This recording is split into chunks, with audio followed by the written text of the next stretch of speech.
ಹಿರಿಯ ನಾಗರಿಕರಿಗೆ ಪಿಂಚಣಿ ಸೌಲಭ್ಯ ಮುಂದುವರಿಸಲು ಅಗತ್ಯವಾದ ವಯಸ್ಸಿನ ದೃಢೀಕರಣ ಪ್ರಮಾಣ ಪತ್ರವನ್ನು ತಾಲೂಕು ಆಸ್ಪತ್ರೆಯಲ್ಲಿಯೇ ಒದಗಿಸಲು ಅಗತ್ಯ ಕ್ರಮ ಕೈಗೊಳ್ಳಬೇಕು ಎಂದು ಆಗ್ರಹಿಸಿ ಜನಸಾಮಾನ್ಯರ ಸಮಾಜ ಕಲ್ಯಾಣ ಕೇಂದ್ರವು ರಾಜ್ಯ ಆರೋಗ್ಯ ಸಚಿವರಾದ ದಿನೇಶ್ ಗುಂಡೂರಾವ್ ಅವರಿಗೆ ಮನವಿ ಸಲ್ಲಿಸಿದೆ. ರಾಜ್ಯ ಸರ್ಕಾರವು 60 ವರ್ಷ ಮೇಲ್ಪಟ್ಟ ಹಿರಿಯ ನಾಗರಿಕರಿಗೆ ಪಿಂಚಣಿ ಮುಂದುವರಿಸಲು ವಯಸ್ಸಿನ ದೃಢೀಕರಣ ಪ್ರಮಾಣ ಪತ್ರ ನೀಡುವಂತೆ ಆದೇಶಿಸಿದೆ. ಗ್ರಾಮ ಲೆಕ್ಕಿಗರು ಆಧಾರ್ ಕಾರ್ಡ್ ಹಾಗೂ ಗುರುತಿನ ಚೀಟಿ ನೀಡಿದರೆ ಅದು ಬರುವುದಿಲ್ಲ, ವಯಸ್ಸಿನ ದೃಢೀಕರಣ ಬೇಕೇ ಬೇಕು, ಸರ್ಕಾರದ ಆದೇಶ ಇದೆ ಎಂದು ಹೇಳುತ್ತಿದ್ದಾರೆ.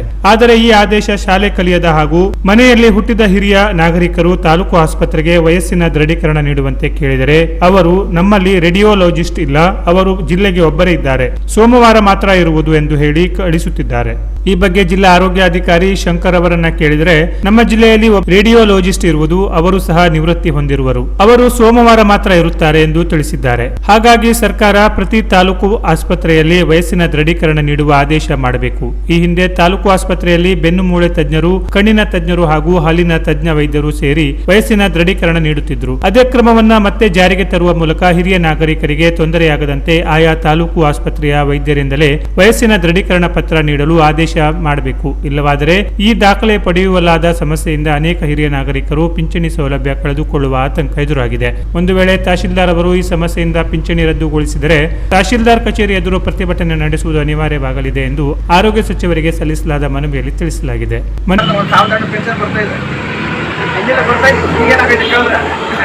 ಸರ್ಕಾರ ಏನ್ ಮಾಡಿದೆ ಕೇಳಿದ್ರೆ ಅವ್ರದ್ದು ವಯಸ್ಸಿನ ದೃಢೀಕರಣ ತಗೊಂಡು ಮನೆ ಹೇಳ್ತಾ ಇದೆ. ವಯಸ್ಸಿನ ದೃಢೀಕರಣ ತಗೊಳ್ಳಿಕ್ಕೆ ಏನಾಗ್ತದೆ ಕೇಳಿದ್ರೆ ಇವರು ಇಲ್ಲಿ ಒಂದು ಶಾಲೆ ಕಲ್ತರು, ಟಿ ಸಿ ಬೇಕಾದ್ರೆ ಟಿ ಸಿ ಇಲ್ಲ. ಸರ್ಕಾರ ಆಸ್ಪತ್ರೆಗೆ ಹೋದ್ರೆ ಏನಾದ್ರು ಕೇಳಿದ್ರೆ ಅದು ಯಾವುದೋ ಒಂದು ನಮಗೆ ಇದಿಲ್ಲ, ರೇಡಿಯೋಲಜಿಸ್ಟ್ಗಳು ಇಲ್ಲ. ಇಲ್ಲಿ ಕಾರವಾರ ಹೋಗ್ಬೇಕಂತ ಹೇಳ್ತಾರೆ. ಈಗ ಕೆಲವೊಂದು ಮಾಡಿದ್ದಾರೆ, ಇಲ್ಲ ಅನ್ನಲ್ಲ. ಬಟ್ ಇದು ರೇಡಿಯೋಲಜಿಸ್ಟ್ ಇಲ್ಲ, ಈ ಹುದ್ದೆನ ಖಾಲಿ. ಅದು ಟೋಟಲ್ ನಮ್ಮ ಜಿಲ್ಲೆಯಲ್ಲಿ ಒಬ್ಬರು ಇಲ್ಲ. ಕಾರವಾರ ಬಂದಿದ್ದಾರೆ, ಅದು ಸೋಮವಾರ ಇರ್ತಾರೆ. ಅಲ್ಲಿ 11 ತಾಲೂಕುಗಳಲ್ಲಿ ಹೋಗ್ಬೇಕಾಗ್ತದೆ. ಹಾಗಾಗಿ ನೀವು ಅಲ್ಲಿ ವ್ಯವಸ್ಥೆ ಮಾಡ್ಕೊಳ್ಬೇಕು ನೀವು. ಯಾಕಂದ್ರೆ ಅವ್ರದ್ದು ಇದು ಬೇರೆ ಡಾಕ್ಟರ್ಗಳಿದ್ದಾರೆ, ಮೊದಲೆಲ್ಲ ಮಾಡಿಕೊಡ್ತೀವಿ, ಈಗ ಹಾಗೆ ಹೇಳ್ತಾ ಇದ್ದಾರೆ. ಇದು ಹಾಗಾದ್ರೆ ಅವ್ರ ಪಾಪ ಹೋಗ್ಲಿಕ್ಕಾಗ್ತದೆ ಅವ್ರಿಗೆ. ಎಲ್ಲಿ ನಿಮ್ಮ ಇದು ಕಾರವಾರ ಹೋಗ್ಬೇಕು, ಅವ್ರು ಸೋಮವಾರ ಎಷ್ಟು ಜನ ಆಗ್ತಾರೆ.